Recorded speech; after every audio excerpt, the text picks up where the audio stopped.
Good evening, everybody, and it's Aslan's Roar again with Eadra, and we're here to do the next part in our running series on Aslan's Awakening. And tonight we are talking about the ancient technology of mankind. Hello, Eadra. How are you, darling? I am well, John. I am happy to be here today. Oh, wonderful. Wonderful. Now we got a good start off with our first introduction, didn't we? A lot of people have come to us and said, "Oh, we liked this."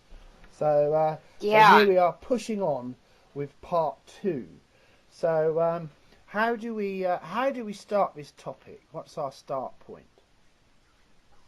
Well, we're going to start back in a time that accepted thought might tell us is mythological.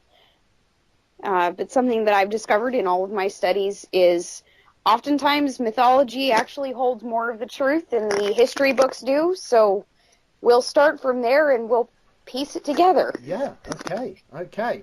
So, I mean, we are talking about human societies which are considered mythological by experts today, while at the same time they sweep an incredible amount of stuff under the carpet because it doesn't fit to their tapestry of the timeline they've constructed and built their power and careers upon, and so forth and so on. Because, you know, the very idea that man used to know how to do stuff and then forgot how to do it, I mean, how likely is that? I mean, we all knew exactly how to construct a video recorder from scratch while we were using them, didn't we?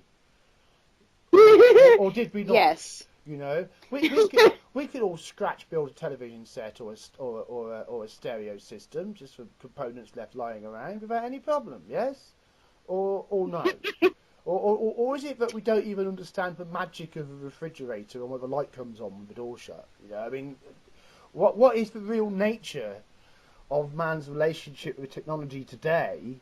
And if we start looking at that, the nature of man's relationship with technology in the past also starts to become a little clear, doesn't it?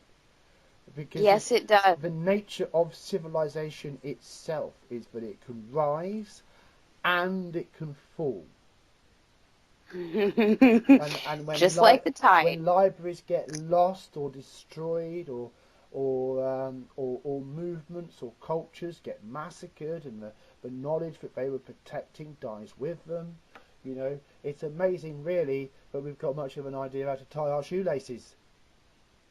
And I think that's trial and error, the way that some people tie them. You know, so there is a lot that disappears into a grey area, isn't there, of maybes and probabilities and likelihoods and chances, to try to put the pieces together. So, I mean, are we doing this in a sort of, is there more than one kind of age of technology, lost technology? How often has man fallen and risen again? But we can reasonably guess at, you know. That we can guess at. Yeah, well, deduce perhaps is a better word, but we can make informed deductions about, called guesses. Yeah. Which is what a deduction is. For the ages that I'm talking about, because I do not actually qualify Rome or Egypt, for that matter, into this area. Well, those also rose and fell. Those were much smaller swells in the wave of human culture. We're looking at 3 pretty major ages of civilization, and these are civilizations that have been very much dismissed and swept under the rug as mythology, and couldn't have existed. So these are cultures that must have existed for hundreds, if not thousands of years. Yes. Yes. I mean, they looked like they were what it was all about. But as it turned out, you know, destiny and fate had different agendas there, and of course changes with the earth itself. What goes up goes back down again. What was under comes back up again. You know, so you know that's why when enough time comes along, you're going to find that all civilizations meet their match in one way or another, especially environmentally. Yes. Well, especially when humans become irresponsible with the technology that they have and disconnect from the natural grid system. As soon as that happens, the decline starts. Wow, that doesn't sound like human beings. We couldn't possibly be so hopelessly disconnected and recklessly. Oh, hang on. Oh no, I was thinking about other planet, right? Not this one. Ah, yes, the track record becomes a little more clear. Uh, okay, Yes. so So the what's first the couple of first one? ones, Yeah. the first couple of ones almost need to be lumped together. There are some individual things that separate them from one another, but in an overall concept, they actually kind of did the same thing. And it is rather difficult to kind of figure out which was first, the chicken or the egg. Some sources will say one came first and then the second. Others, it's the exact opposite. So it's more like there were two different, distinct cultures existing, at least in some ways, concurrently, but who were separate from each other. So it more maybe Yes, a symbiotic relationship between them, yes. which perhaps, of course, gives a great. When you've got two sides, you've got a chance for an argument which could turn into a war, haven't you? So, you know. Oh no, I didn't, did it? Oh, What's that? What's yes. that? Frankie Goes to Hollywood tune when two tribes go to war. You know. Oh dearie me. Oh dear. Okay, so So what were these these two, two cultures or civilizations? they are Atlantis and Lemuria. Fascinating. We have an easier time finding works that refer to and talk about Atlantis than necessarily Lemuria. That one has to be sort of piecemealed together. However, as we have discovered in Aslan's, is sadly enough, oftentimes piecemealing a perspective together is far more accurate than just accepting the narrative and the quote facts that we can be given. Oh well, you can have your facts pre bulldozered, can't you? You know, and have this lovely neat narrative that just happens to ignore all the actual evidence stuff. You know, Yeah. and, there you go. Yes. There's your story. Bosh, you're done. Museum price ticket. Thank you very much. You know, and that's Yeah. heck. You know, I mean, that's it's not that a story can be put together and be inaccurate. It's the way that inaccuracies get defended when they become orthodoxies, Yes. and then because it's all about power, isn't it? It's all about who gets to say what reality is, and I mean that explains pretty much most of politics, really. Is people trying to get that power one way or the other by fair means or foul, you know, and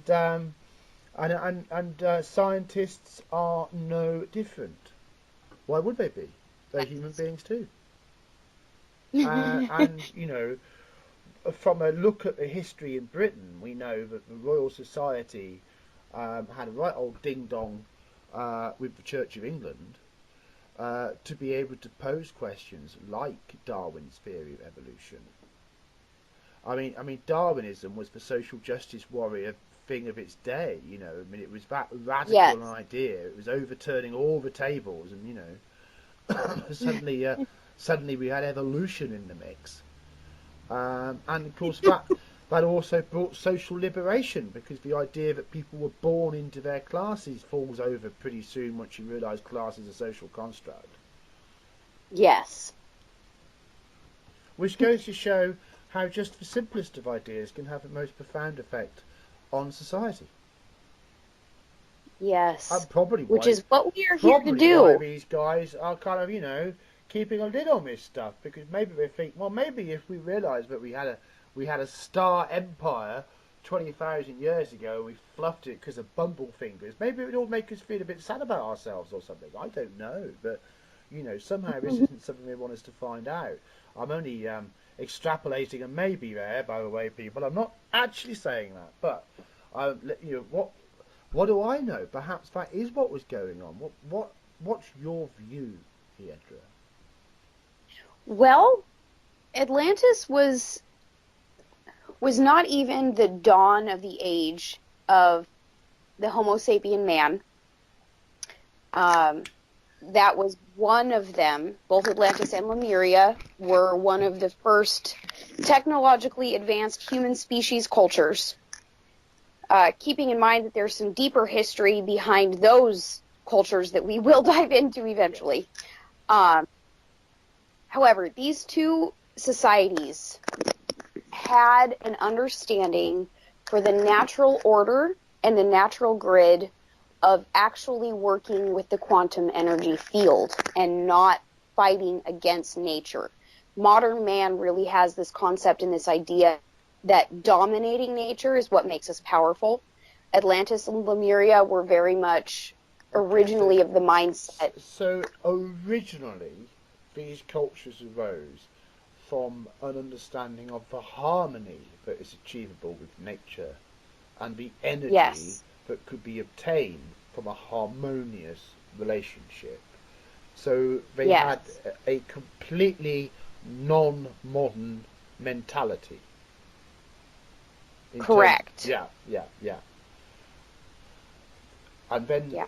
and then they had a long period of being top of the heap.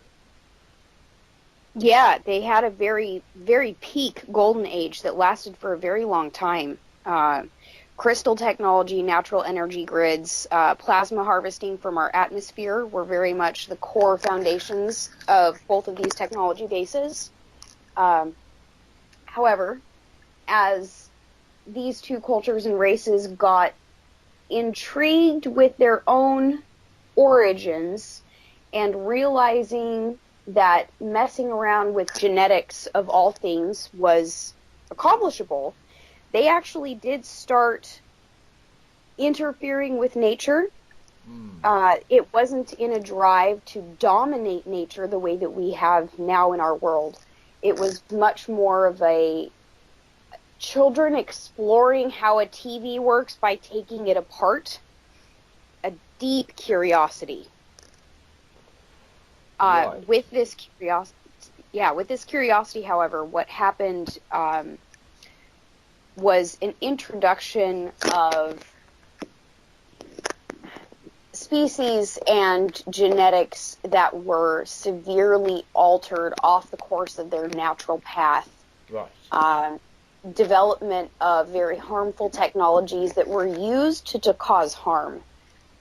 The idea of domination really did hit the human spirit in that. Before then, humanity was much more of a docile race in a way, Well, keeping in mind that once the you age. start to make designer people, it becomes a lot easier to consider yourself superior to them because you designed them, doesn't isn't it? Yes, You know, I mean, obviously, I've heard so many Atlantis legends.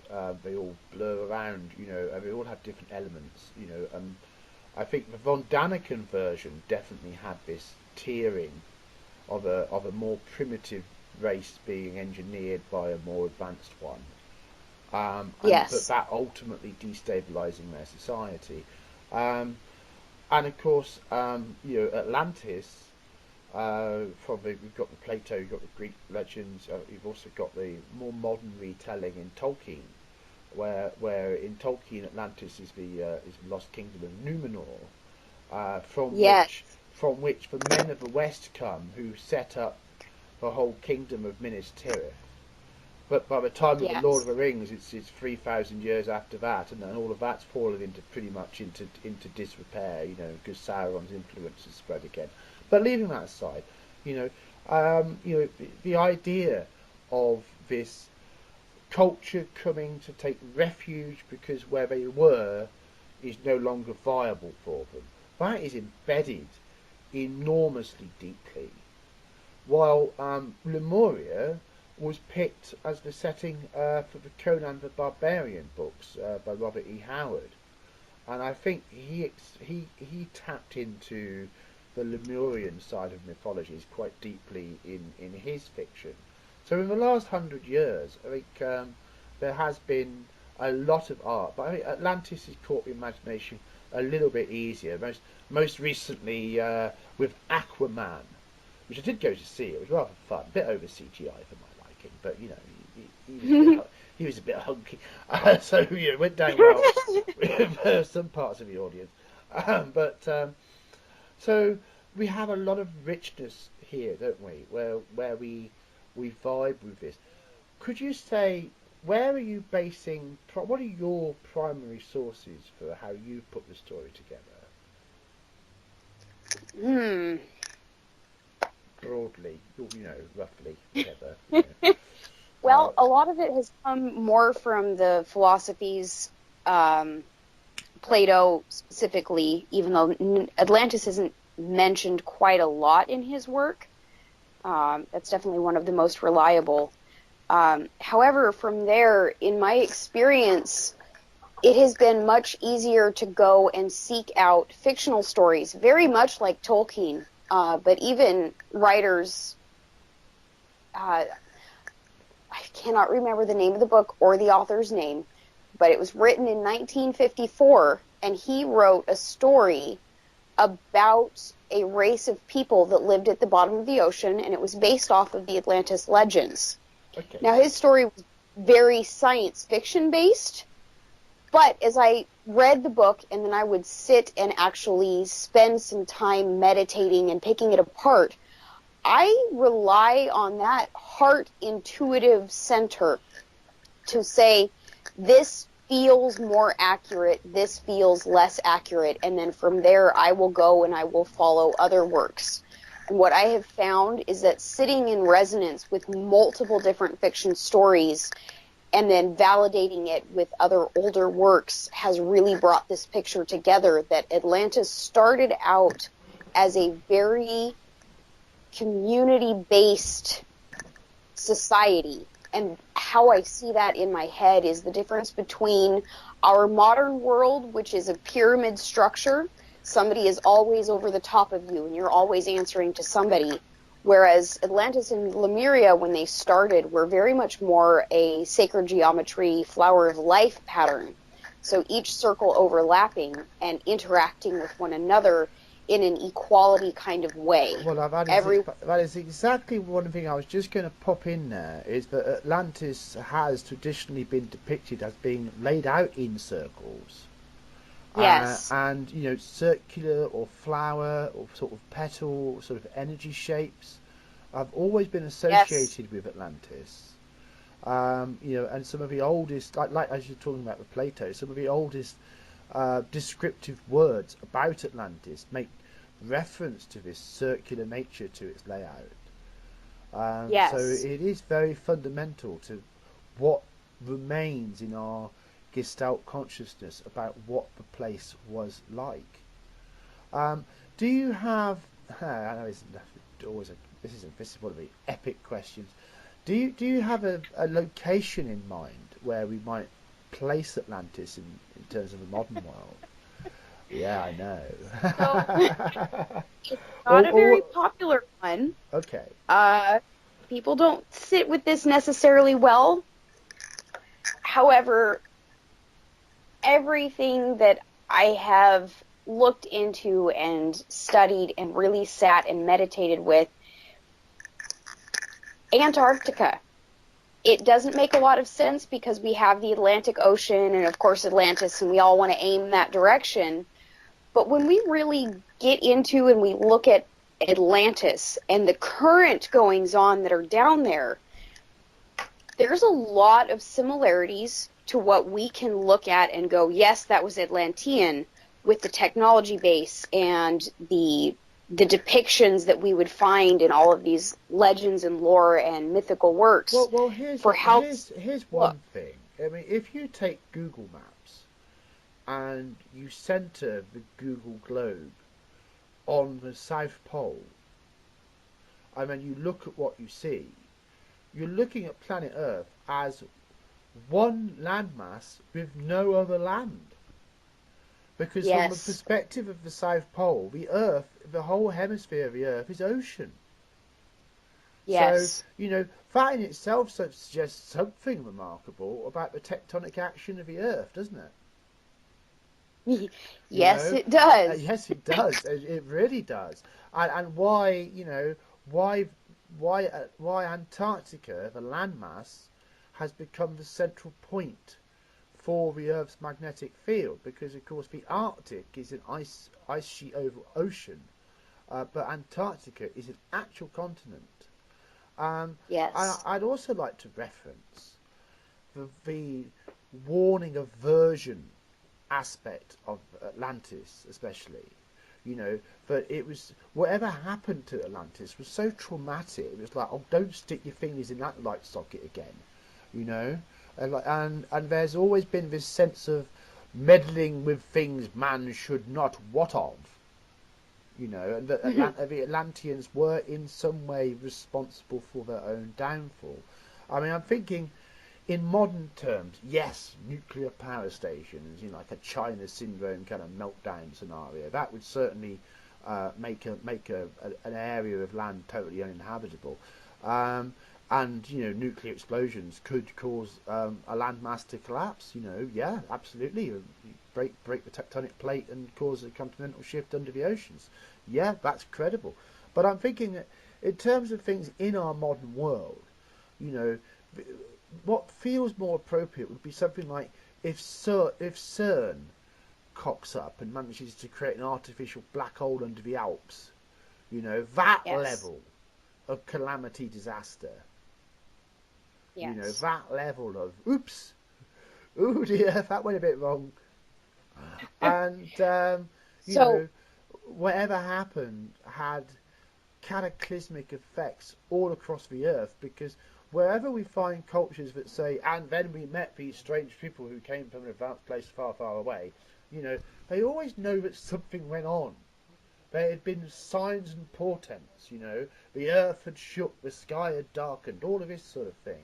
So this idea of warning, and just thinking about Antarctica, I'm actually thinking about a totally different kind of fiction, rather than the sort of noble mythology of Tolkien and Robert E. Howard and maybe C.S. Lewis, of course, Aslan. The cosmic horror of writers like H.P. Lovecraft, who yes. wrote At the Mountains of Madness, which is just a fantastic horror story. And, it's about this city of the old ones buried under the ice in the mountains of Antarctica. And in Lovecraft's work, he also makes great reference, constant reference, to something that in his mythologizing of mythology, which is what he did, the plateau of Leng, and that's associated with Lemuria. Now, Yeah. how about we have a bit of focus on Lemuria, because I'm sure that is what people are less familiar with. What can we know about that civilization, and why was it not the same civilization as Atlantis? That is not the easiest question to answer. Okay, The mindset was a bit different. right. Uh, Lemuria did stick a little bit more with the work with nature, much more beneficial as a species. However, well, as a race, we're not going to use the word species. They did hold themselves aloof from the rest of the world, whereas the Atlanteans eventually did seek to dismantle nature, and in doing so, they sought out many other human cultures that were spread across the globe but were not as advanced. They weren't part of the Atlantis Lemuria culture. So they spent a lot more time interacting with primitive Homo sapiens. I use that term lightly. Lemuria more held itself to themselves, kept their own confidence, but their secrecy and their aloofness ultimately brought their downfall, because when Atlantis did reach a pinnacle point of really wanting to dominate technology and just do what they wanted to do, when they toppled the energetic grid of our planet, Lemuria was affected, and they hadn't done anything to even necessarily counteract what they knew Atlantis was working to do. Right. So it's not like these two cultures were at odds with one another. They just kept their own confidences. Well, it, And there seem, were it seems like Lemuria ended up overwhelmed by Atlantis' use of technology, because their isolationist approach, and they're limiting their influence on the world was at odds with the Atlantean philosophy, because the Atlanteans started to engage and use the world's resources and use these different cultures, start to bond them together into a greater civilization. So Atlantis' power continued to grow, influence started to grow. And by the time it came to the clash of civilizations, Lemuria just didn't have what it took. Yeah. Well, and that's not to say Lemuria wasn't they? as advanced as Atlantis. They definitely had several areas that were far more advanced than the Atlantean technologies, but their technologies were much more maintaining the harmony of their culture, working with that natural order of flow. Yeah, those earthquake weapons, they're just a sod, aren't they? You've got these nice towers full of books, and just shake it all down. Why don't you? It's easier to destroy than create, Eadra.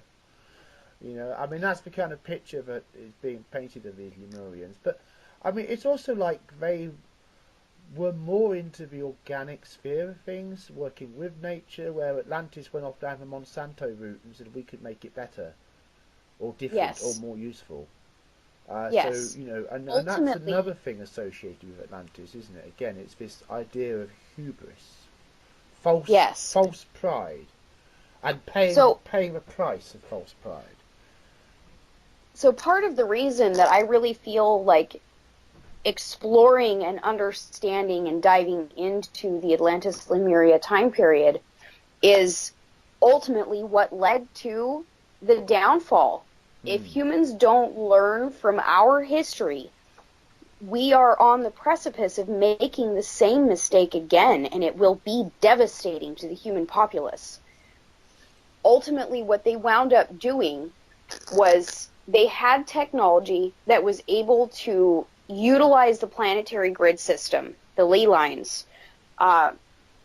They were able to use those to travel. They used them to harness the plasma energy of our Earth. They had everything powered. They didn't need power lines running everywhere. They didn't need cell phones and all of the extra radiation that we have now. But they were not quite satisfied with having to follow the ley lines to actually travel. There was a perspective held to capture the planetary grid and shift it, change it, make it better, like you said. Yeah. We can jazz the motor up a bit, Yeah, I get it. Yes. Oops. Yeah. Yeah. So now they were directly messing with the planetary grid on purpose. That ultimately led to this crazy catastrophic period, and so much more than just a global flood. It was the planetary's magnetic field wasn't even on its ebb and flow normal cycle that it goes through about every 26,000 years, which, by the way, is what we're coming up to again. This is normal. Gaia acts like this. She's not sick, she's fine. She's not sick, but we need to watch out, Yes. We're not working with her, and we are doomed to fall. However, the Atlanteans messed with that grid enough that they launched the planet into an absolute chaotic point of our planet no longer having her normal biosphere. The entire atmosphere actually had to change and shift because the magnetic field, the plasma field, couldn't hold things the way that she did before. So I mean, it's properly fouling it up. Yeah. That's major ramifications for all life on the surface of the planet. Well, and everybody wants to talk about what happened to the dinosaurs, what happened to this, what happened to that. Why do we find skeletons of giants and these huge, gigantic footprints right along next to a dinosaur footprint? Why does this happen? Well, It's really let's because scroll that back just a moment. I know we're on Atlantis and Lemuria, but come on, there were intelligent dinosaurs. Oh yes. You know, I mean, it's like intelligence isn't that hard for for advanced, a complicated enough organism to develop, and we know that dinosaurs were working on hands. Yes. So the likelihood is that some form of humanoid form of dinosaur did emerge before their final absolute extinction. So we just don't have what it takes to get back 160 million years. I mean, the whole topography of a planet is different. We find dinosaur bones in vaults of sandstone, and where the compression of the earth has sort of thrown it all back up again. There's so much buried that we just couldn't possibly know. Let alone the fact that most of the surface of the planet is underwater. Yes. So, there's so much potential for Earth to have mysteries, and it's a surprising thing. It wouldn't take very long for nature to retake our cities. Especially not our cities, where we built them. God, blimey. Yes. We've just thrown up shacks around here. What do you expect? Yep. But that atmospheric shift that happened as a result of them messing with the grid, it's not something that has calmed down. We have not regained what our atmosphere was pre-Atlantean messing with it. And could that be why we don't have these larger life forms evident, which obviously would have required a higher concentration of oxygen in the atmosphere? Yes. And a result of that would have been much of our oceanic waters. That wasn't necessarily water that was on the surface, the crust of the planet. That would have been more water that would have been in the firmament. And by suspended there, being broken open, would have flooded areas that previously wouldn't have known what a sea looked like. Yes. Because water was released from caverns deep within the earth and then spilled onto the surface. Yes. So it was released from both underneath and from out of the atmosphere. It was no longer water rich that was being breathed. It all fell down and turned into the liquid. Can we just talk about the technology of the Atlanteans here, just for a moment? Because we're getting the sense that they were messing with very powerful forces that ended up wrecking the planet. But this wasn't only for power, was it, in terms of like a source of energy to make lights run? What were they doing that required them to make the adaptations to the Earth's energy field in the first place? Why did they take those risks with their own environment? What were they getting out of it?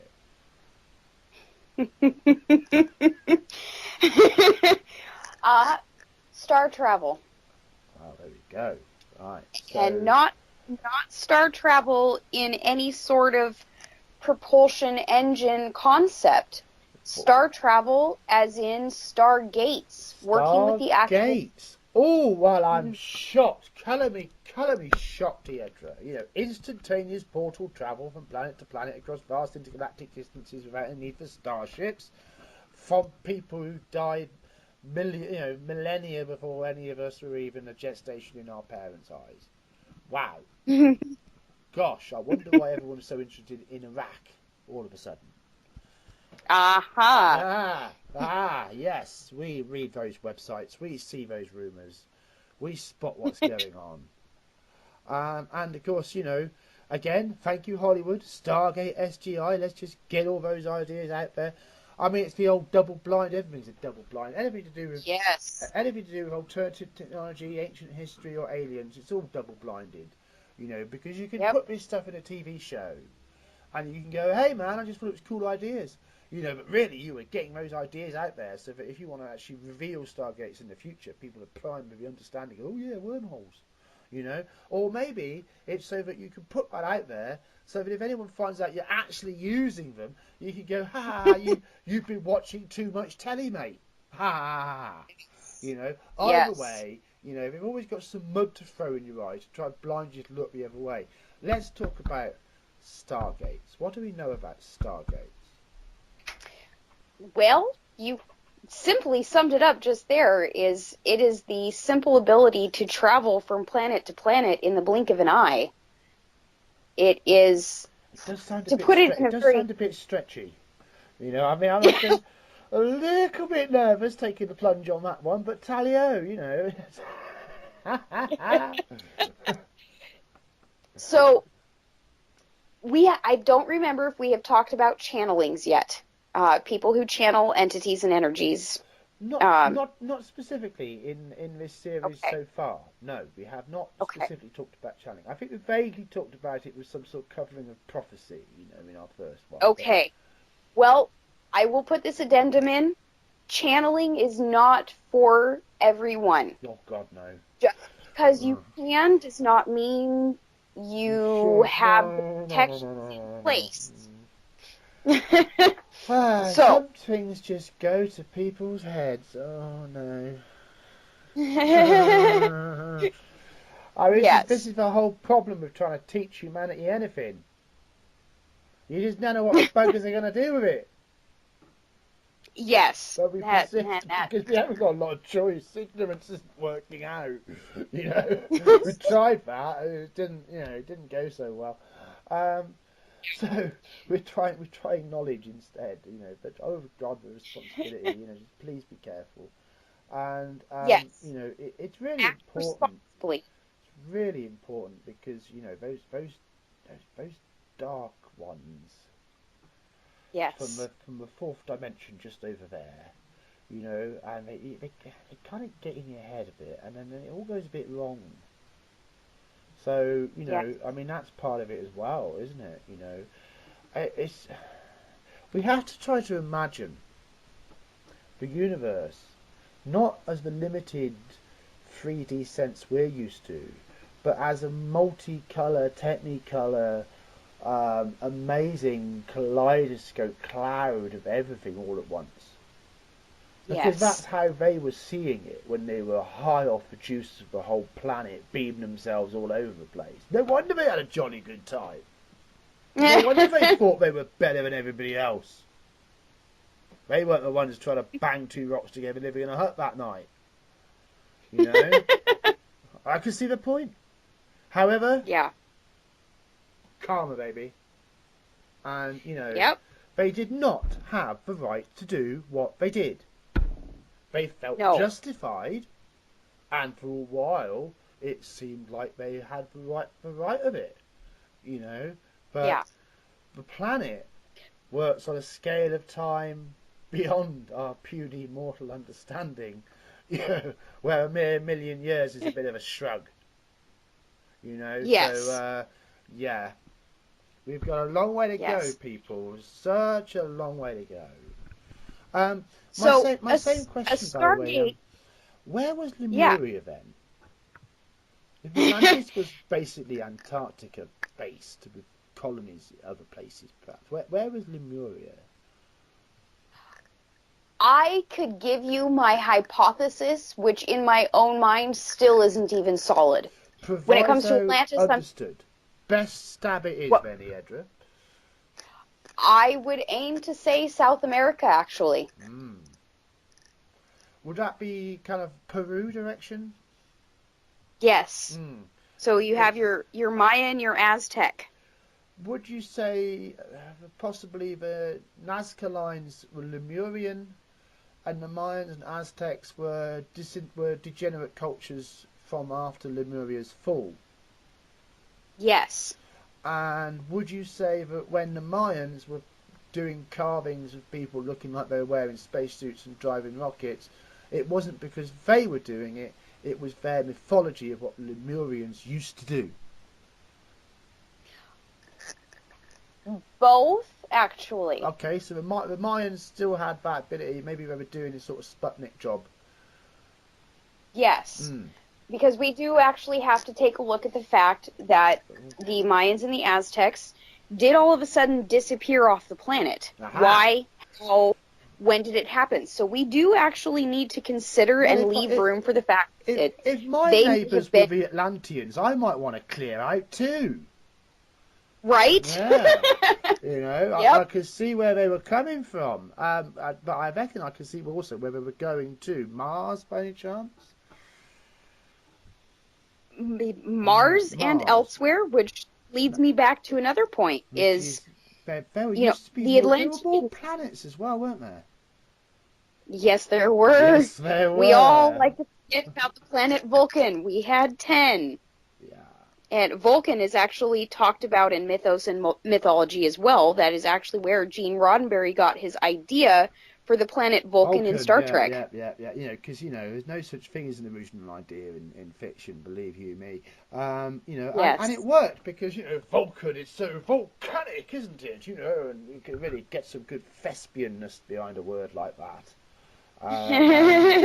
His original vision for Mr. Spock was actually red, not with devil ears. So yes. it kind of got a bit toned down for the Vulcans that we came to know and love. But yeah, just straight out the book, people. And good on him, because if you're going to start a story and you're going to do something fantastic, you better try anchoring it in something people can grasp before you start taking them who knows where. Time you've got giant green hands holding spaceships in space, you better have something to hang on to. So this whole concept of Vulcan needs to be explored as well, purely because if we walk around as humans and we continue to hold this false idea that our planet is the only one in our solar system that had life, or that we seeded all the other life that might have been on other planets in our solar system and then died off, we're still not grasping the full breadth of our history. Our solar system was an entirely populated planet with beings unique to each planet. Atlantis, attempting to develop their own Stargate, it was a futile effort. Each planet, naturally, when a planet operates in its own spin, its own quantum manifestation in all of its dimensions and all of its densities, a planet is a Stargate. A sun is a larger Stargate. Yeah, because anything with that much mass is a portal in its own right, in and out of this dimension. And at the centre of all large bodies like planets and stars, you get a condensing of reality until the Einstein-Rosenstein barrier breaks down, and then you can basically hop out of this universe. I mean, where's the energy for this holographic universe coming from anyway? Anyway. Yes. Which of course, is back to tapping into the mains and Atlantis, because it's not just energy, it's knowledge, isn't it? It's the song of creation. It's hacking. Yes. It's hacking the cloud of God. Yes. What ambition! That's source energy. Yes. And attempting to change source, attempting to overwrite source itself. It caused the destruction, because I don't care how advanced you are as a person or as a soul or as a perspective. If you are not source yourself, you will never be able to write the source code without a flaw. Yes. But that is what the Atlanteans attempted to do, was overwrite that source code and create their own Stargate. They did not want a Stargate that was connected to our solar system, which isn't possible to do and maintain a healthy planet. No, it doesn't sound very likely to me. So what do two armies do when there's one bridge and they're each on either side of the river? Well, they have a scrap over who controls the bridge. Exactly. So the bridge in our solar system would be our sun, whose name is actually Sol, S-O-L. There was a battle over who got to control the Sol Stargate, which is silly because you're not going to control and maintain and contain the sun. It is not going to happen. There's my little editorial opinion piece on that. The planet Vulcan. Yes, John? Sorry, Dyson Sphere fans. Eadra says it's a no-go. You can't go building giant metal spheres around suns. Just leave it. It's a no-no. Right? It's a no-go. Not going to happen. Yes. So the Vulcans, and I will use that term lightly. I am rather partial to that term myself, but the planet Vulcan and its inhabitants and the Atlanteans were in a bit of a scuffle over who got to control the Stargate. So Atlantis' perspective was basically a Stargate Cold War. Well, let's beat them to the punch. Let's build our own. Let's make our planet that big that Stargate. I'm sure trying to operate two Stargates at the same time is really going to work out well. Oh dear. Well. Yes. Yes. Now, there is another planet legend that also comes to my mind, which is that there used to be a water planet but was destroyed in the solar system. Well, do you know anything about that? I have discovered little tidbits and pieces, but not one that I would have an opinion on. I do know that you like to. I do know you like the work of Michael Sarian. Yes. And he talked of this planet, giving it the name Tiamat. And he suggested that after Tiamat broke up, most of it became the asteroid belt. Yes. And a lot of it, a lot of Tiamat is ice in the asteroid belt, which, we may be making some use of in the near future. Actually, but the history of cosmic billiard balls boggles the mind, doesn't it?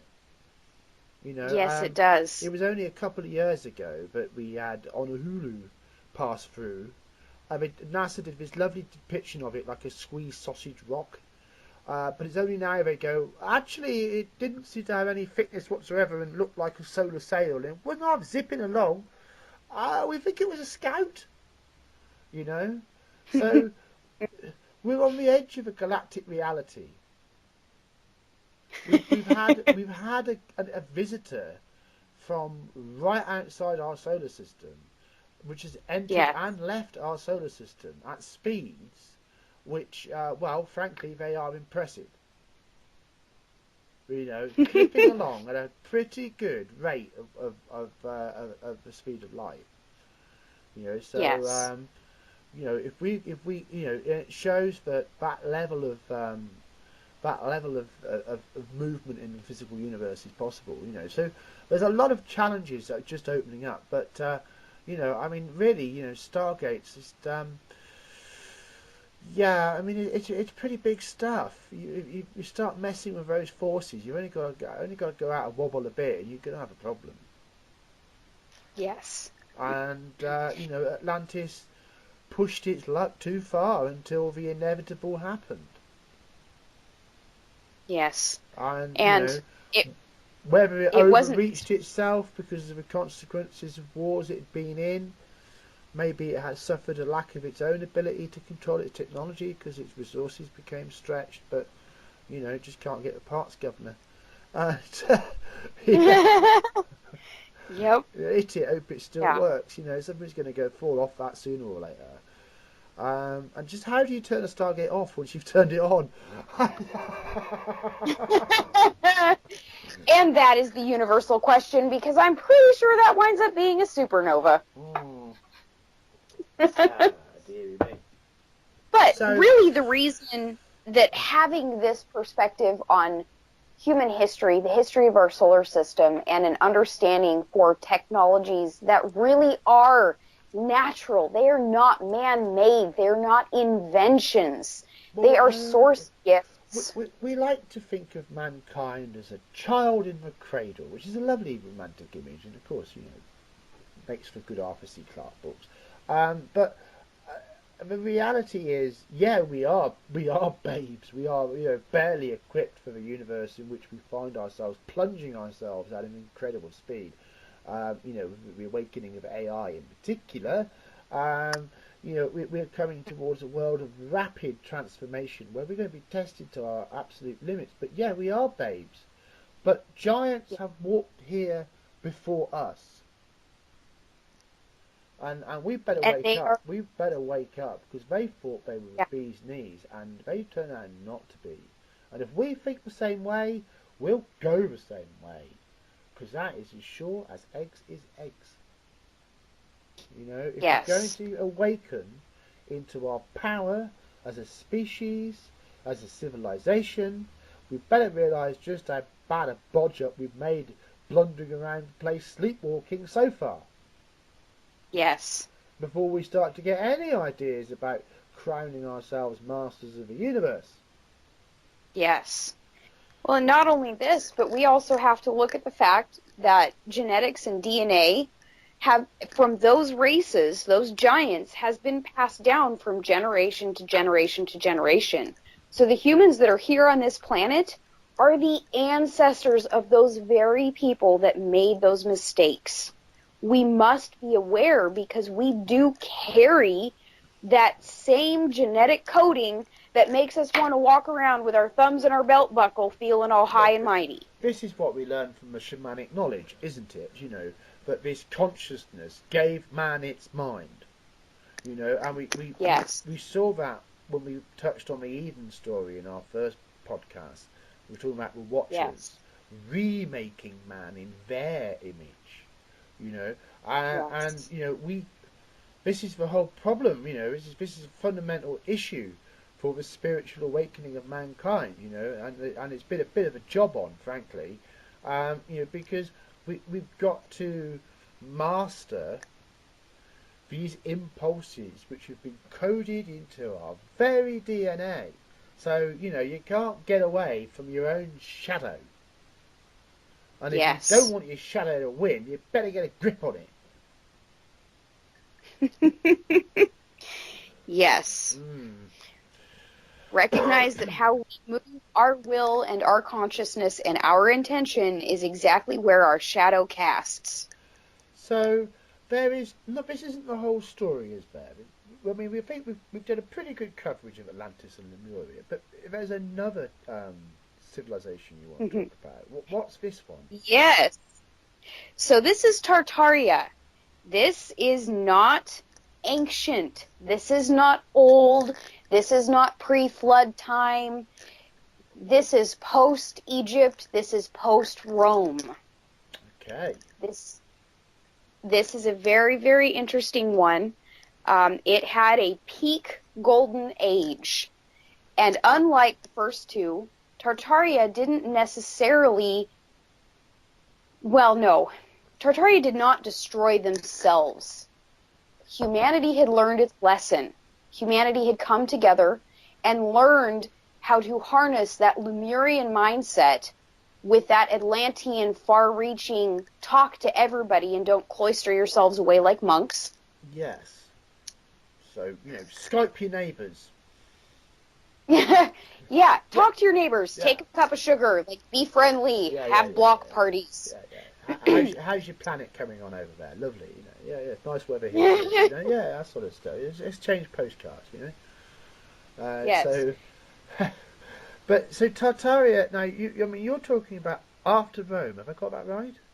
Well, that puts it earliest 400 AD. Yes. So 1600 years ago. How does Tartaria's story develop?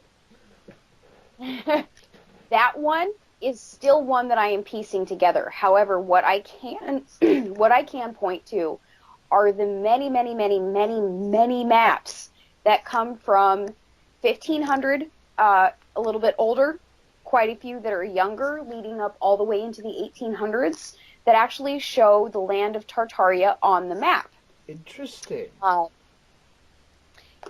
It covered all of Asia. This includes Russia. It includes much of that northeastern European area. Most of China, all through there. It was through those lands that we now think of Asia. Much of it was pre-Chinese dynasty. Okay. It was still actually present. There is actually a small handful of people that propose that Tartaria built the Great Wall of China rather than the Chinese against the Mongols. That's one I'm still diving into. Okay. So hold on. What's the dating on the Great Wall of China then?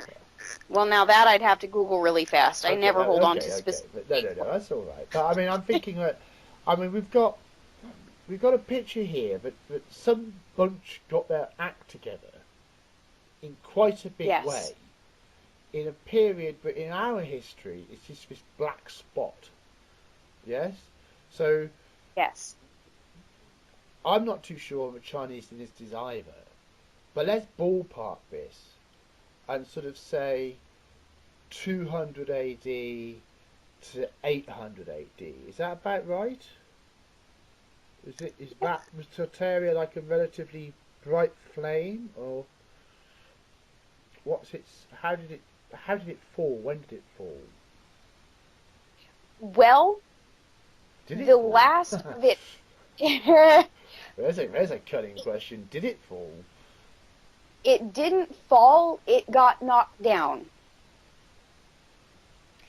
So, interestingly enough, the last push to really get Tartaria out of influence, not necessarily power, because again, they were much more Lemurian, they weren't seeking power, it wasn't a government structure, it was a structure of culture. The last push to knock over the last bits that was left actually happened in 1812. So wow. Your War of 1812 with Napoleon and Alexander and the whole fight over St. Petersburg and Russia and all of that. Russia still had flourishing remnants of this culture. Tartaria, it's interesting, isn't it? Very interesting. Yes. So they understood how to build a city and build their buildings so that these beautiful, beautiful structures actually harnessed the plasma energy out of the atmosphere and powered their citizens' homes. It was free energy. It was natural energy. They didn't need wires. They didn't need to dig into the earth. It was all very, very technologically based. And again, it was a culture. At its height, Tartaria had mastered electrical energy. Yes. What else did they manage to achieve? Did they achieve space exploration? I would say, considering the physical evidence, it's not a far-reaching idea to say that yes, they did. However, I have not stumbled across anything that solidly points to that. I mean, a really good way of having free electrical energy in every home is to kind of blanket broadcast it from space across an area, isn't it? Like a satellite. Yeah. You know, that would be a really good way of making sure a whole city just had all the power it ever needed without ever having to pollute a thing on the planet. Just an idea, you know. True, but it's actually simpler than that. It doesn't even need to be broadcast, because that plasma energy is the electrical atmosphere that we live in. Yes. So it's all around us already. We just don't know basically how to stick a spoon into it and scoop it out. It's a potential in every single atom that makes up everything about our environment. Yes? I mean, electricity is the potential energy in the pool between the two poles. I mean, it's just a matter of spooling it out. Yes. So, interestingly enough... It's enlightening knowledge, that one, isn't it? You know, get your kite flying. Who do we all wish was still alive? Who do we all wish had been able to manifest the free energy technology that he spent his life inventing and bringing to the people around him, who got stolen from the most right at the turn of the century when we needed that technology the most? Nikola Tesla. I was going to answer that question, darn it. I knew that answer. So, no, absolutely. where does Nikola Tesla come from? Figure. He comes from Serbia. Which would have been where? Wow, some sort of adjunct of Tartaria. Exactly. So Nikola Tesla wasn't inventing and discovering these things. He most likely had access to this knowledge before he ever came to America. He was working with something that he knew was possible. He just had to finish figuring it out. So the kid that tore apart the TV has their friend come in and go, oh, I did this once before, and I kind of figured out how to put it together. Let's figure out how to put this one back together. So he was working. There's also a German Yeah. gentleman who I believe influenced Tesla. Yes. And he was involved with the study of the energy of whirlpools. I had his name just a second ago, and it's just danced out of my head again. Something Burger, Schnellberger, or something Stielberger. It's something along those lines. But he got this massive intuition into the nature of vortex energy. Victor Schauberger. I'm pretty sure that was it. Victor Schauberger. Yeah. And I'm pretty sure that he was a Tesla influence, because I think you're very likely right, that there was a little bit of a cluing up head start in some local culture. Yeah. But at the same time, Tesla worked to sort of take something that was mythological and turn it into the scientific. So you have to deconstruct and reconstruct from first principles. So let's not take away from the guy just because he had a good clue. We wouldn't want to give that impression. Tesla's tragedy is often described as being unfortunate enough to have two brilliant ideas. Because his first brilliant idea was the development of AC/DC alternating current electrical transmission through wires, which solved the problem of a massive drop-off in power, so that you really couldn't shunt electrical energy more than a few miles down the previous system. So it was dependent on a lot of small-scale power stations generating electricity in every area, whereas certain person, Mr. Edison, wanted something where he could control it, more of a sort of conglomerate, nationalised infrastructure kind of business. And it was Tesla that discovered by putting the current from a direct into an alternating mode, it would maintain its energy and travel over far greater distances. So that was his first genius idea. And of course he got ripped off on that, but then he came up with his second genius idea, which was doing the same thing, but without needing any wires. Yes. And Edison, whose company was now rather large, very profitable, and entirely based around the use of wires, really wasn't going to have that. So what followed was the most vicious social trolling to totally destroy Tesla's reputation, so that nobody would take any risk on him. And of course, he finally died in very regrettable poverty, because he'd been driven to the brink of destitution by Edison's fud tactics. Yeah. So that's what we do with geniuses, folks. Yes. Ho hum, hey, and how many other great minds of the 20th century have currently got the entire product of their labours sat, hoarded, on some corporation's bloody shelf. Things must change. Yeah. But the good news is things are changing, but the bad news is That means we have to be ready for it, because if we don't, we're all going to get our fingers burned so badly. If indeed we can get out of this without getting our fingers burned first, which, you know, frankly is a bit iffy at the moment.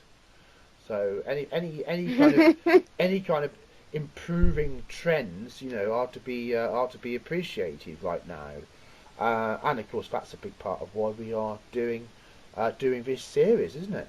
The Aslan Guide to Awakening. It's exactly why we're doing it. I mean, we could all have it sat in our heads doing no use, but, you know, we're making an effort here, gang. Can we summarise Tartaria? What are your final comments on Tartaria?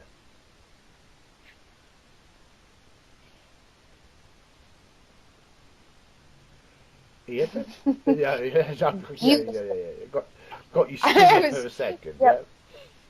Yeah. It is beautiful. It is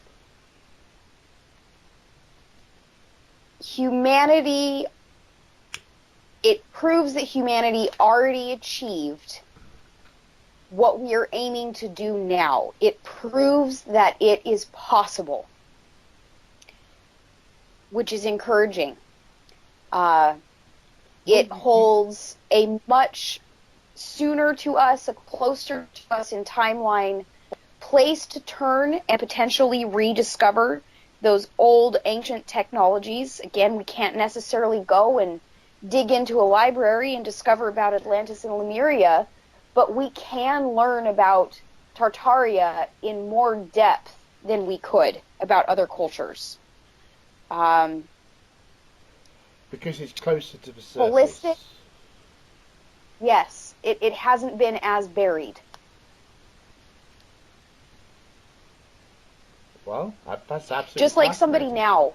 I mean, if somebody who's I really look forward to bringing more about it. You know, I think this is an area where there'd be a great deal of interest. You know, I mean, all three civilizations, Atlantis, Lemuria, and Tartaria. But I think that Tartaria obviously deserves to have a greater spotlight. You know, and to be more in our awareness. And what I would say is, I mean, we just don't know for sure. You know, we could be getting out there. We could meet some of us coming back the other way. You know, some of us may have got away from this prison planet a while ago, and managed to make something decent elsewhere. We may discover ourselves in our future, and that would be nice. Yes, that would be nice. Yes, you know? I hope we could be friends. So, having summarised these civilizations, well, one thing we all have in common is the use of the Earth's grid. Yes. So, and what can we say about this? What can we say about this? It is the key, isn't it? Yes. Because, you know, we talked last time about how, you know, we are not our physical bodies. We are an energy field that is shaped like a toroid, which is that whirlpool shape, except 3D. Yes. With the donut. We are that sort of energy field.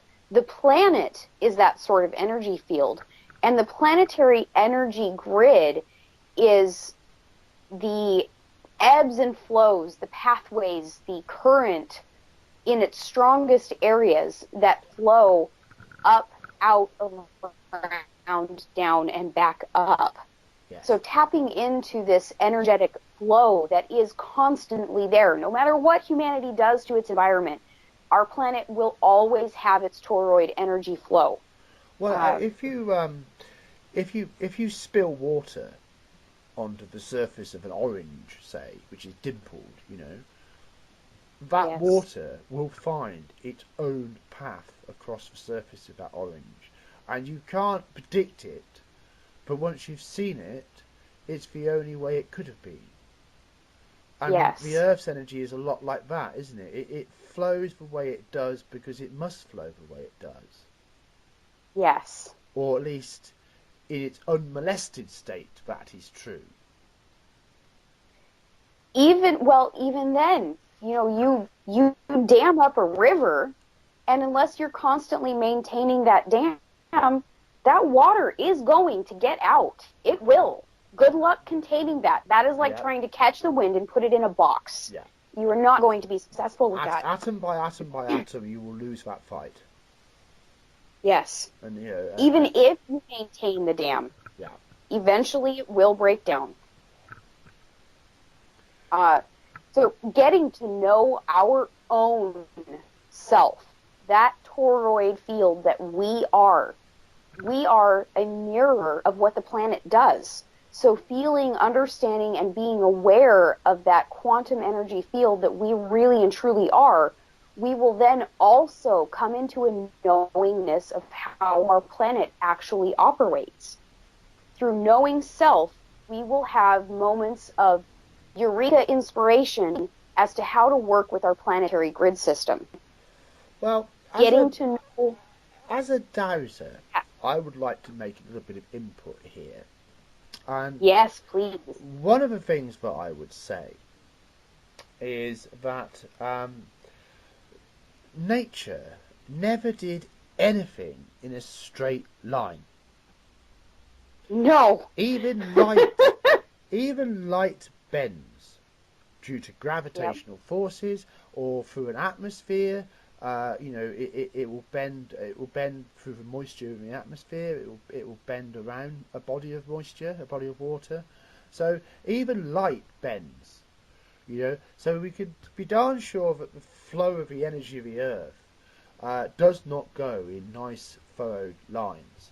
And as a dowser, we are used to, and it's particularly evident when dowsing in Great Britain, we're used to dealing with what we call the Michael and the Mary energies. And the Michael energies are straight lines, and the Mary energies are curvy spirals.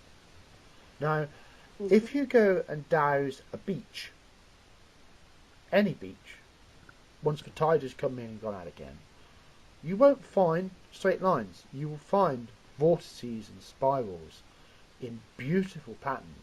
And, I know there's some videos, I believe, of people sort of raking these out to reveal these patterns of energy, in the way that the ocean has deposited layers of the sand. So when we talk about ley lines, we're already in the territory of what we call a dead giveaway. Yes. That the entire energetic structure of the entire planet was remodeled.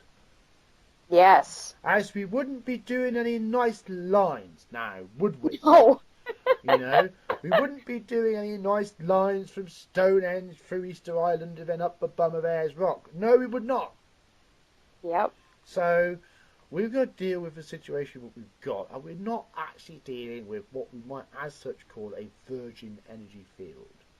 Yes. We're dealing with one which got shaped, pumped, boosted, blew a valve, and has now been doing its best in the centuries since. And then it's got us lot doing what we're doing to it. And, may not actually be helpful. Yeah. So a way for people to explore the difference between the actual energy flow and that grid pattern is some people will begin to discover, and I do promise everyone listening to this, you will begin to discover that you have some talents that are just going to seem like they are science fiction or pure straight up magic and they don't make sense. That is okay. That is healthy. One of the gifts that some people might wind up developing is an ability to see without seeing with our eyes. Being able to look internally through the mind's eye, that third eye, and actually observing reality through an energetic sight. Can I also say that some of you may find yourselves developing advanced powers of meme making, and if you find that that's how your spiritual talents are developing, we're always looking for good meme makers around Aslan's army. I'm just mentioning, so just in case anyone finds they've got a special talent for mimetic magic, we've got a place for you. Please carry on. So I do know a small handful of people that have a very strongly developed sense of extrasensory sight. She and I were having a conversation not too long ago. She actually mentioned seeing the difference of the colors between the natural energy flow and that grid pattern of energy. And it kind of blew her mind that the grid pattern is an unnatural color. It's blue. Now, I know many of us want to stand there and say that, well, blue is natural, blue is in nature. It isn't exactly. Blue is a color that we see as blue because it's a trick of the wavelengths. We're not seeing the color blue. What we are not seeing is the color, or there's the absence of certain colors in the color blue that causes our eyes to perceive it as a blue hue.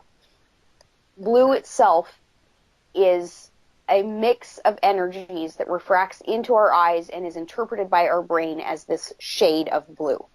And are colors that actually are natural. When we look at the color red and we look at the color green, we are actually seeing those vibrational patterns. When we look at green, yeah. Let's expand this, right? Let's get the hang of the idea, gang. But we are seeing things through the vehicle of the body, right? And that this software's got limitations, okay? So when you're seeing white, there is no colour white.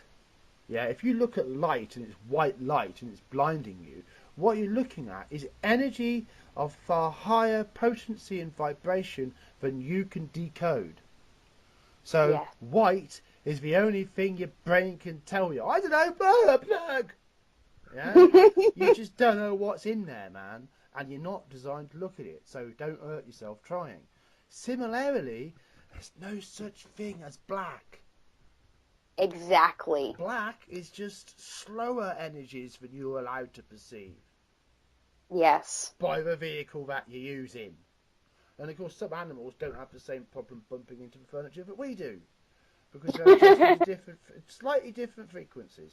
And of course, that's what we do when we use night vision technology, you know, to go into those frequencies that allow us to see into blackness.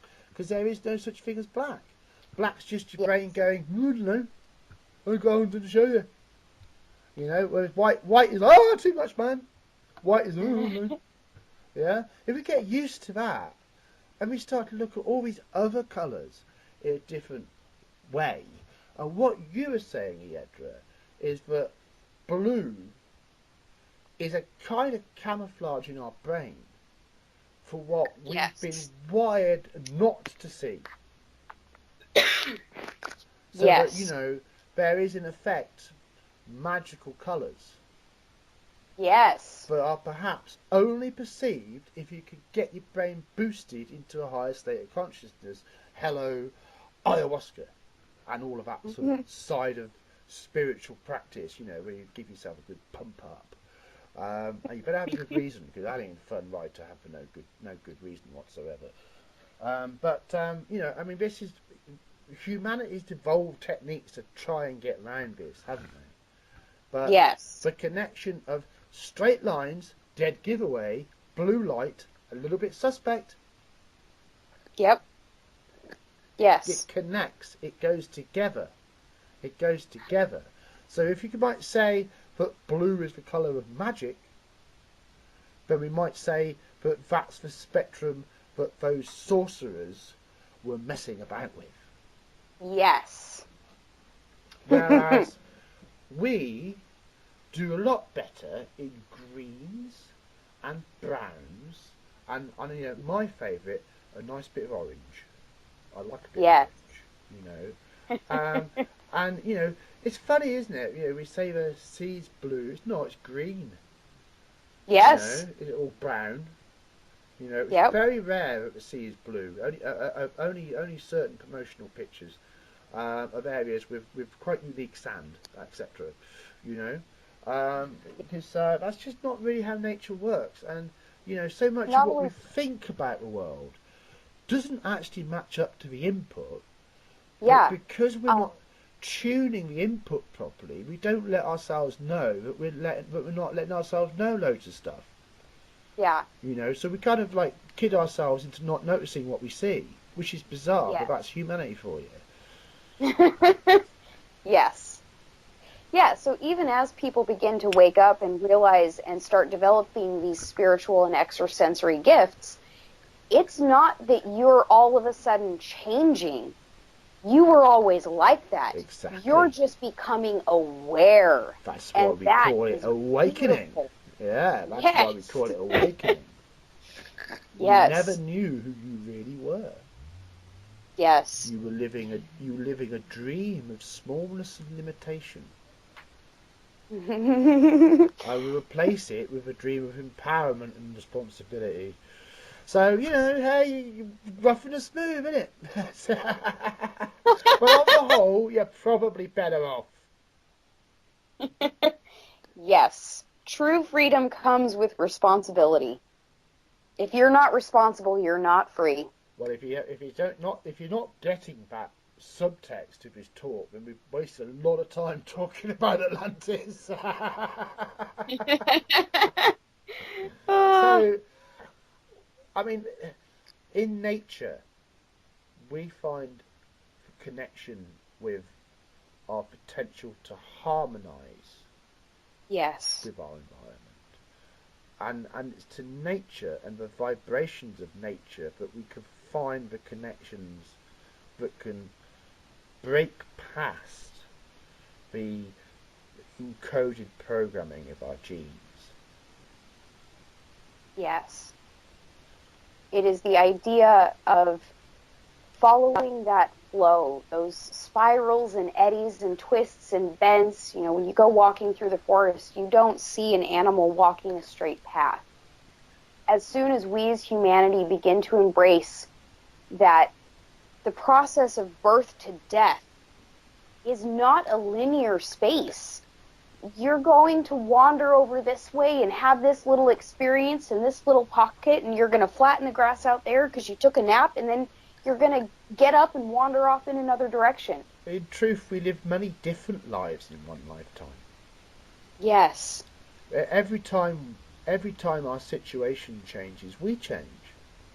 Yes. You know, in lots of subtle ways, or we end up trapped in the prison of our own mindsets because we Yeah. refuse to change.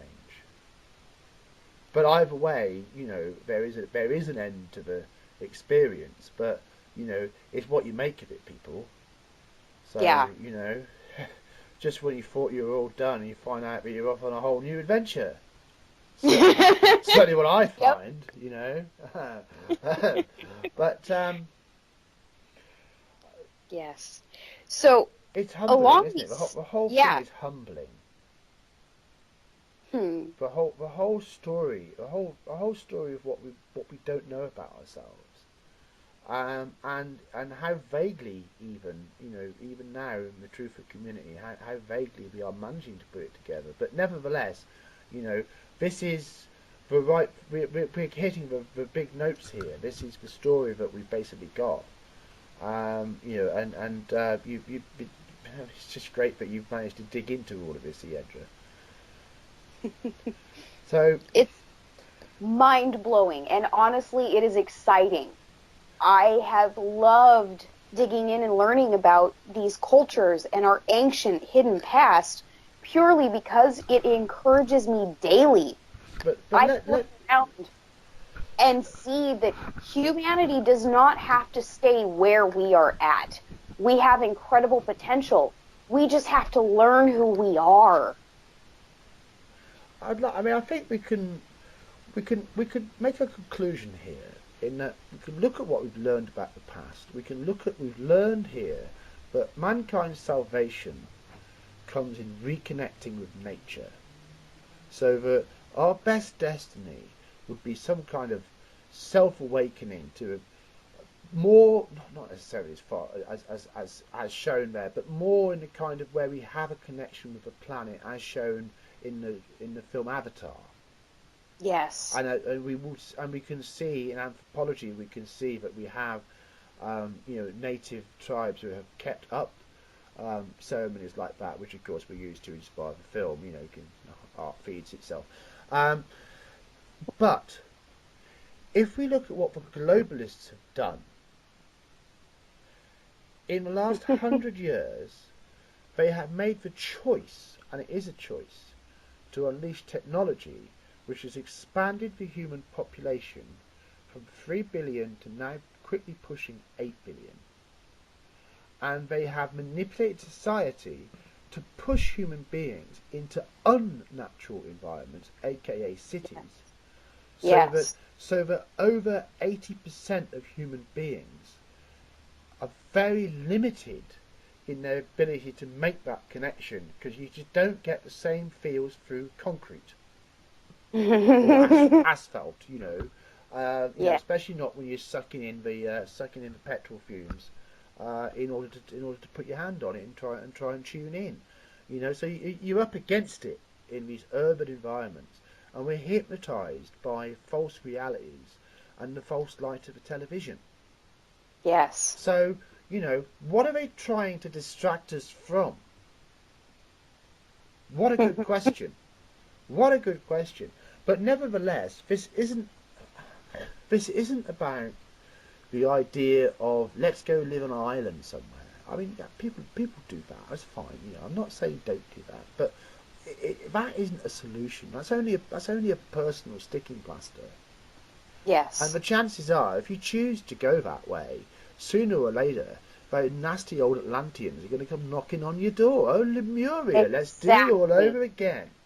Exactly. Not an answer, people. Not an answer. If it's what you choose and it works for you and you're happy, great. But if you're really on board with the mission, we've got to do better. We've got to do better, and that means that we've got to make this work. Yeah.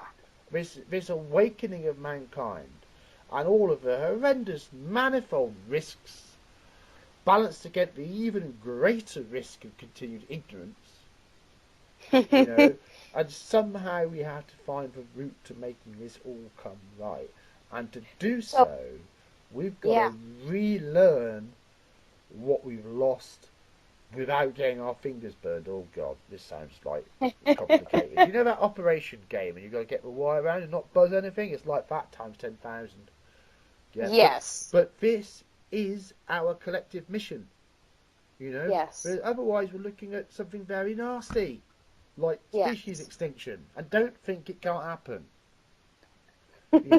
Complicated life forms that get above themselves and smash apart the ladder of their own food chain. Guess what happens to them? It's called dinosaurs, baby. And maybe some fish will have a go next time. Who knows? In another few million years, when the planet's had a bit of a chill out. Yes. So on this note, I want to wrap up our talk with, we've just made it very clear we need to get back in touch with nature. But as you said, John, 80% of the human population lives in a city. Where getting in touch with nature means that you have maybe a 50 by 50 foot square patch of grass at the park. That's not nature. I'd think yourself lucky. It's been sprayed to keep you safe. Good point. Good point. That's definitely not nature. But what do?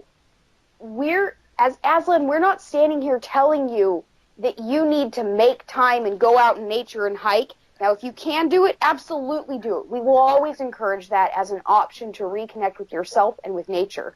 Absolutely. But in our daily lives, we need to have that natural flow of energy coming into us to inspire and walk with us all the way through every single day. Doing it once a week isn't enough to sustain us in this crazy, topsy-turvy, full of lines city pattern that we all live in.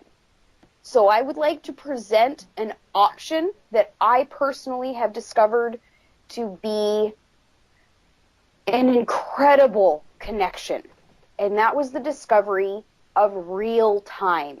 What time actually is, and starting to use it in my day-to-day life. When I get up first thing in the morning, I go and I sit with my cup of coffee and my tobacco pipe and my journal, and I take a look at what the time synchronometer is for the day.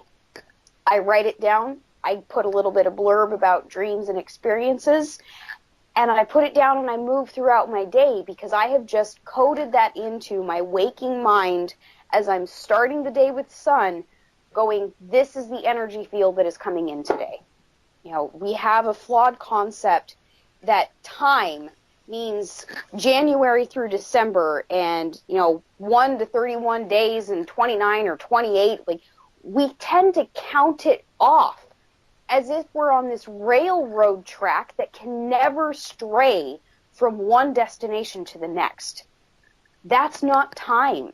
That's a line. That's a bar. It's a box. It's a trap. We do need... It's a crafted perspective, isn't it? A calendar. Yes. Yes. Seconds on a clock. These are an artificial separation of the now from the now. Yes. Because however time seems to move, we are always at the centre of our perception of it. Yes. We can think about the past, we can plan for the future, we can get depressed, we can get anxious, we can get all sorts of things, but it only ever happens now. Yes. And what you're describing with your real-time method is that you're finding a way to connect your subconscious and conscious selves together so that you've got a greater manifestation of working in harmony. Yes. So that your subconscious dream world life is feeding your conscious waking life. Yes. And then that's feeding back in at the end of the day, and yes. This creates a movement of energy in your life, so that you're not yes. cut into sleep, wake, sleep, wake, sleep, wake.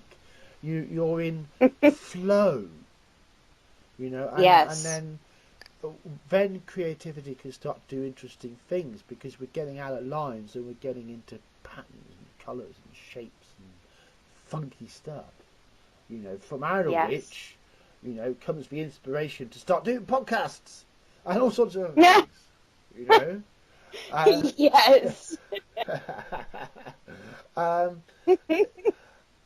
mean, it's a book in itself, isn't it? I mean, you could write books about how to do that, Some people it's prayer, some people it's meditation, some people it's the first time you walk the dog in the morning, however you find it, you've got to reach for it, but you've also got to make it part of everything. Yes. You need to stay in touch with it throughout the day. Cherish it a little bit. It's okay. It's okay to cherish your experience of your own humanity. That's all right. Be nice to yourself. That really is what it is. Be nice to yourself. The real time that I'm specifically talking about is that now moment that we are only ever and always in the middle of. That's all time is the right now. But on top of this, we did already just talk about the solar system. The solar system itself is a clockwork mechanism. It spirals, it spins, it is ever flowing and ever changing. That light is a coded energy. We know that on this planet, we can see the light reflecting from the sun to a planet and back to us so that we see the planet in the night sky. Well, let's talk about the solar system for a moment. Right, we've got this picture, right, because it was put in our heads in the classrooms at primary school, right, and we have the sun in the middle, and then now 9 because Pluto's out. Planets all in like blah, blah, blah, blah, blah, blah, blah, and there's little circles everywhere, and it's all lovely, right? And we kind of think of the solar system like that. This is entirely false, people. This is not how the planets move in the solar system. That is a very nice model, But little human minds can just easily slot into their heads and go, I'm now educated. But you've got to get thinking about it. Now, what's actually happening is that the sun, right, is like a cannonball, and it's going bang through space at like a vast speed. And it's dragging everything else with it. Yeah, because we are all in the gravitational field of the sun. That's why we're the solar system. Yeah. While that's going on, the planets are in a mad vortex spiral around the sun and somehow don't manage to actually hit each other, which is frankly miraculous. Right? And the whole shebang is just like rocketing across the cosmos at this tremendous velocity. So, you know, we are in a dynamo power system, you know, which boggles our little human noggins, you know, and we sit around and go, oh, there's nothing much going on, is there? Boringish. Yeah, whereas if we only see the majesty of the perfection of it all, you know, we might start to get some damn appreciation, but there you go, that's just how things work out, I suppose. But, you know, this is part of our future. And it is a dictomy, you know, it is a paradox. Because we've got to get in and nature people, but we also have to master technology. Yeah. Because we simply can't afford to not master technology. You know, either that or don't have any. Don't you believe some people aren't thinking about it? But, you know, that's not really a solution either. You know, we have to find a way to make the best of our chance to awaken as a species. You know, it's crunchy time. We've had the practice runs. This is the big exam. That's what the Great Awakening means. So, wow. Exactly. So part of this awakening and this being aware of something that has always been happening around us is how our planet progresses through its seasonal cycles. You know, we can count how many times we have a new moon in our spin around our sun. You know, we have 12 months on this linear calendar system, but that's not how many times the moon turns into a new moon. But that's 13 new moons in a year, isn't it, Eadra? Exactly. And, you know, if you actually break the year down into lunar cycles of 13 equal months, doesn't it all just like fit perfectly without all these leap years and sticky on bits and stuff? Yes, it does. It eliminates the year. Thank you, Roman Catholic Church. You did a blinder there, mate. The old Gregorian calendar, eh? I don't keep the women guessing when we need to buy tampons. Nice one. So, working with this 13 moon calendar, which is actually what I do every morning, this 13 moon calendar is actually, you're going to love this, John, it is from the Maya. They developed it. Well, they that were whole very, 2012. They were very good at accurate calendars, the Mayans. It's something they had a bit of a pride in as a civilization. They liked to be able to know when the big energy stuff was going down to the tick. Yes. But so they didn't produce a system of linear time. They produced a system of circular time. Yes. Yes. So that 2012 scare that everybody had with the Mayan calendar ending, and everybody thought that was the world ending, and oh my God, what are we going to do? And that whole thing that we all went through in 2012. Well, what that actually... True. We didn't all run around in the headless chicken 2012 is here brigade. You know, that is true. Back to getting punked by Gregory again. Because, but yeah, it was actually 2016. Oh, some dramatic shit went down then. Yes, yes, it did. Brexit, Trump, Oops, Donald Trump. Not everyone likes Donald Trump, apparently. Silly people. But this ending of that calendar, I'm so terrified of. All it really was the close of a circle of 26,000 years. That's how long one Mayan calendar cycle lasts. It's a big clock, and people 26,000 got years. themselves worked up.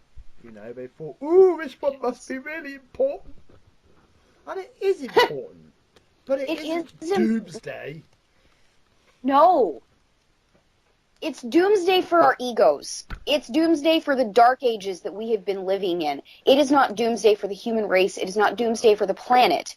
It is a falling away of all of the false light that we have been in as a populace of people. Well, that has ended. We are in a new cycle. We are in a new circle, a new cycle. The beautiful thing about working with this Mayan calendar on a daily basis is the way that it is coded out is it's a repetition of 13s. 13, 13, 13, 13, which is called a wave spell. Each day has a specific formula that you look at, and specific words match up to the Mayan numbers, which is a dot dash system. And then what are called Zolkin kin. They're little symbols, and each day has its own symbol, and then it's paired with another number. This number and symbol pairing doesn't repeat for 26,000 years, which means the day that you are born on is incredibly unique to everyone born on this day. It's no more of this, well, I'm a Pisces, I'm a Virgo, I'm a this, I'm a that. Well, I have this sun sign and that sun sign. Like, those are beautiful things, but that is a watered-down, corrupted science. Looking at the Mayan calendar tells you what galactic solar system energy vibration you came into the world under. It's very specific, and every single day has a message of its own. And it's not the words are like, today you're going to walk across the street and a black cat's going to cross your path. It's not like that. It is a coded... Let's talk about astrology a little bit then. I mean, this idea of I'm a Capricorn, right? I mean, what we're talking about there is that the constellation Capricorn was in the ascendant at the time that you were born. Yes. Okay, so if we say, I'm a Capricorn, what that means is that everything transmits to everything else in creation. Everything's signaling everything else. So there is an energy pattern to the energy of the constellation of Capricorn. Yes. So for those who are born under Capricorn, there is a subtle influence. Now, what it doesn't mean is that Capricorn rules your life, or that Capricorn gives a shit about what you do. Yes. You know, it is, it's a lens, you know, through which you can choose whether or not to choose to use your energy. Yes. Yeah, but if you're going slapping down a tarot cards every 5 minutes just to decide what colour socks to wear, you've probably gone a bit too far. Yes. 100%. Yes. Because, you know, let's not take it too seriously, and let's remember one thing above all else. Consciousness is king. And there is no astrology that can override a consciousness determined to awaken. Yes. None. It's a vibe, man. Don't let it rule your life. Yep. You know, at the same time, especially if you want to have an idea of what your subconscious self is really up to, a little bit of tuning in to your astrology is no bad thing. But instead of thinking of ourselves in 12 nice little neat boxes, we should be thinking of ourselves as unique cosmic manifestations in space-time. Because that's what we are. Yes. That's what we are. Everything you experience is unique in this creation because it's you, baby, doing it. Oh, well, Yes. there's something to Yes. wake up to. So, this 13 moon calendar, which is called a synchronometer because it's not a calendar, it is a galactic sync tracker. It looks at what energies are coming in based off of all of the other information that can be gleaned from the Mayan calendar. This tool is not one that is meant to be a predictor. It's not your horoscope. It's not anything about that. It is 100% a way to have a city life, desperately need to be able to connect with that natural energy frequency that our planet is and that we are. Well, look at what energy is present. Well, I mean, it is a proper, it is a proper 2001 moment, isn't it, Eadra? You know, all the planets line up, and you know, all the light just goes straight down them all, and there's lots of kettle drums, bum bum bum bum bum bum bum. You know, it's like yeah, you know. But there's the thing about 26,000 year cycles. They come round every 26,000 years. So let's not get too carried away. Now, look, I am all for a bit of giving it a bit of positivity, right? You know, I like to get my energy and my will behind creating things, you know, by which I mean, let's go for it. Yeah, this is happening. We are going to transform this planet. We are going to overthrow the Satanist cabal. We are going to get reformation, and we are going to get grip on ourselves. Let's go, people. Yeah, that's Aslan's message. Absolutely. Same time, there ain't no such thing as certainty in a universe of free will choice. No. So, unfortunately, with the best will in the world, this may not go right. And we need to understand that this isn't a cosmic promise, right? This isn't like it's present time, you lucky children, you will get a goodie, yeah? This is a window. Yes. This is a window of opportunity. Now, those who can see as well as they can.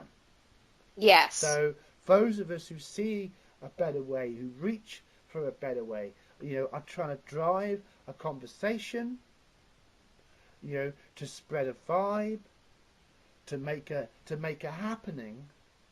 Yes. For everybody. Yes. While this window is open. But guess what? It's a bit like, you know, when you got to do one of those puzzles, you've got to get all blocks in the right place. Yeah?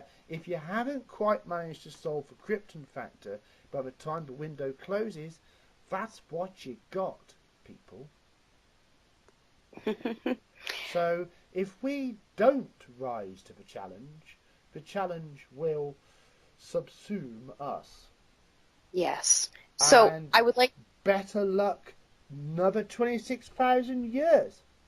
That's the rub, isn't it, Eadra? It is, but I would like to make a statement here. Is this isn't a jump now or forever hold your peace. What my message specifically is today is we now see and understand how important it is to reconnect with the natural energy of ourself, the natural energy of our planet.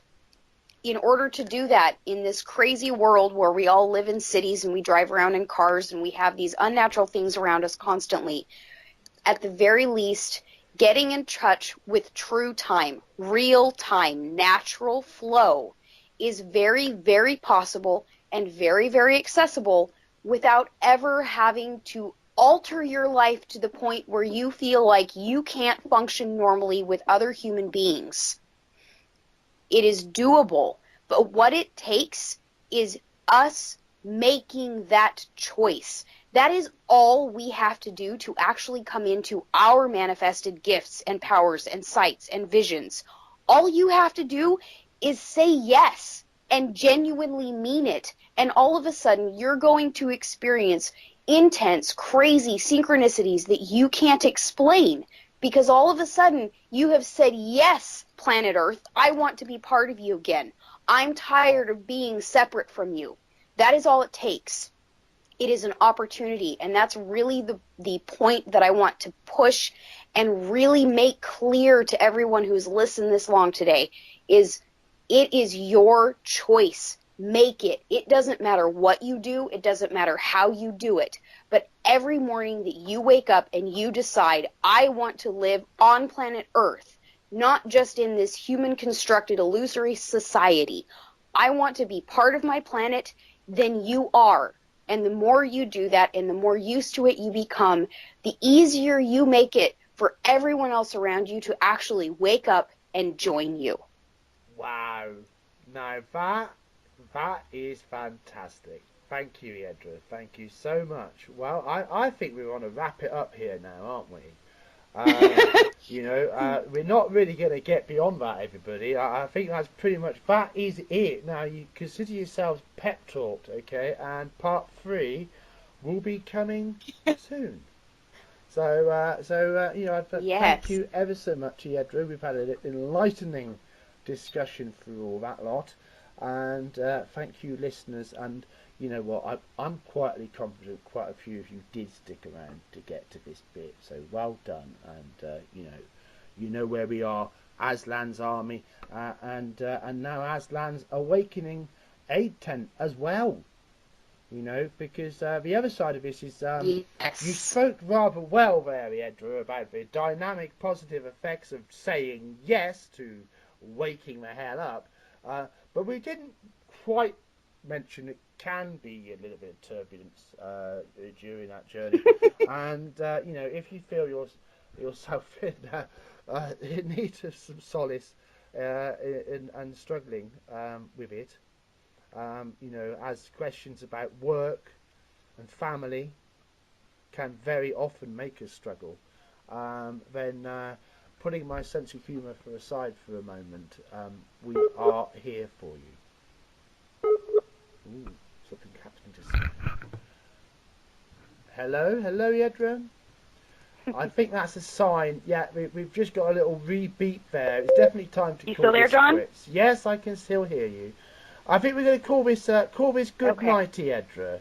So thank you again, and Okay. until the next time.